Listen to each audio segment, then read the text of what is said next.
Это наш пляж. Вот будний день, да? Рабочий день, так скажем. Сколько народу.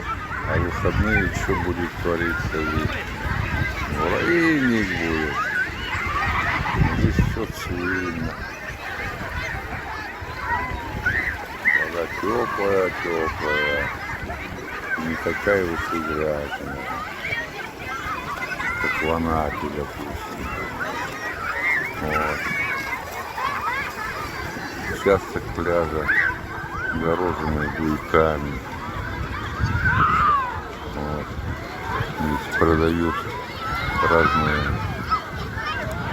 круги для ребятишек, резиновые крокодильчики. Это там кабинки для переодевания стоят.